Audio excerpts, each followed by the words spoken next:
Welcome back to my channel. उम्मीद करता हूँ आप सभी अच्छे होंगे।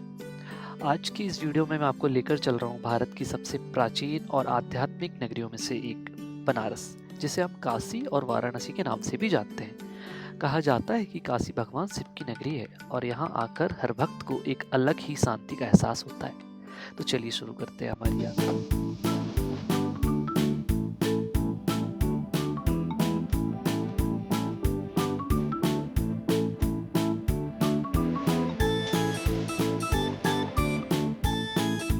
मेरी जर्नी शुरू होती है बैंगलोर से। इस बार मैं बनारस अपनी पूरी फैमिली के साथ जा रहा था, इसलिए मुझे पहले पहुंचना था इटारसी, जहां से हम सबकी ट्रेन थी वाराणसी के लिए। दोपहर करीब 12 बजे हमने सफ़र शुरू किया और अगले कुछ घंटों में अलग अलग स्टेशन से सभी फैमिली मेम्बर्स भी ट्रेन में आ गए थे। काफ़ी दिनों बाद सब लोग एक साथ मिले थे, तो ट्रेन का सफ़र कब निकल गया पता ही नहीं चला। पूरी यादें, हंसी मजाक, कुछ बातें, इसी बीच कुछ नई यादों का सिलसिला शुरू हो गया था। हमारी ट्रेन जर्नी लगभग 15 घंटे की थी और करीब 4 बजे हम वाराणसी जंक्शन पहुंच गए सुबह के। दिसंबर का महीना था, इसलिए काफ़ी ठंड थी और बाहर अभी काफ़ी अंधेरा भी था। तो हमने स्टेशन से कैब ली और होटल ढूंढने निकल पड़े। लगभग 30 मिनट बाद हमने काशी विश्वनाथ मंदिर के पास ही होटल ढूंढ लिया।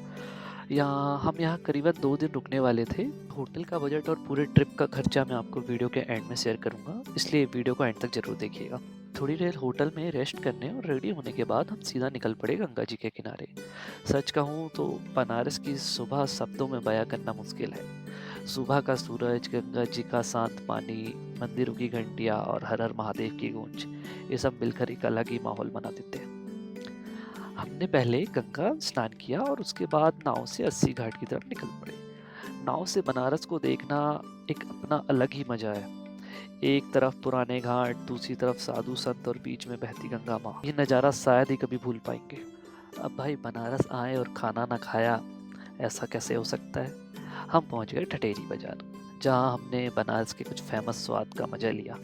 यहाँ आप ज़रूर ट्राई करिएगा। मैं आपको बताता हूँ, यहाँ कुछ ऐसी चीज़ें जो आप ज़रूर ट्राई कीजिएगा, लाइक कचौरी सब्जी, टमाटर चाट, चूड़ा मटर, मलइयो। वैसे तो ये सिर्फ सर्दियों में ही ज़्यादा मिलता है।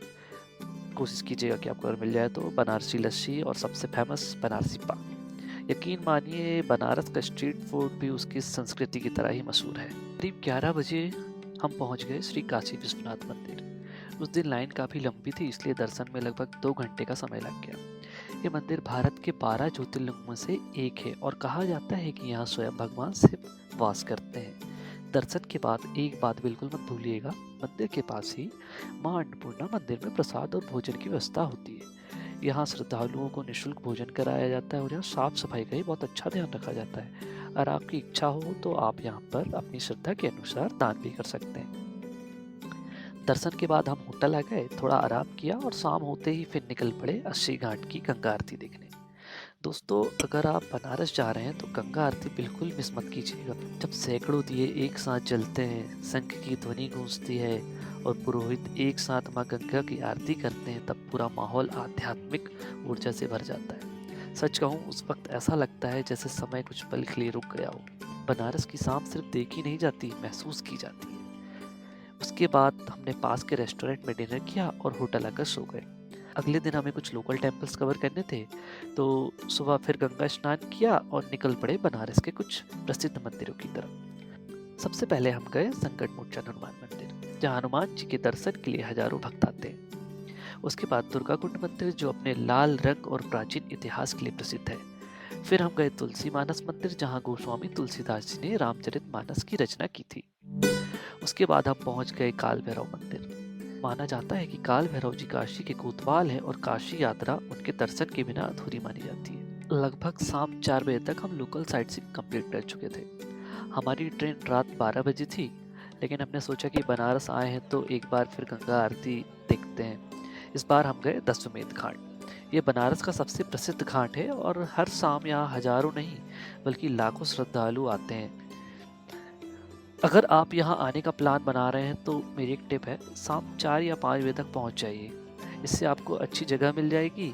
अगर देर से आएंगे तो भीड़ इतनी ज़्यादा हो जाती है कि आरती देखना मुश्किल हो सकता है। रात करीब 8:30 बजे हम होटल वापस आए, डिनर किया और निकल पड़े अपनी अगली डेस्टिनेशन की तरफ। जो कि होने वाली थी अयोध्या। उस यात्रा का पूरा एक्सपीरियंस मैं आपके साथ नेक्स्ट वीडियो में शेयर करूँगा। तो अब बात कर लेते हैं हम ट्रिप के पूरे बजट की। तो हमने होटल लिया था, उसमें हमने 2 रूम लिए थे।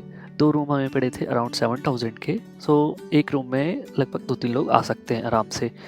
और बोट राइड के चार्ज की बात करें तो 200 पर पर्सन था, बट ये सीज़न एंड भीड़ के हिसाब से चेंज हो सकता है।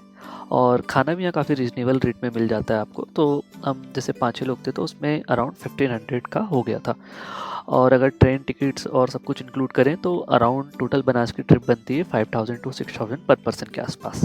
अगर आपको ये वीडियो पसंद आई हो और आपको इससे आपकी बनारस ट्रिप प्लान करने में कुछ मदद मिली हो तो आप वीडियो को प्लीज़ लाइक करें, चैनल को सब्सक्राइब करें।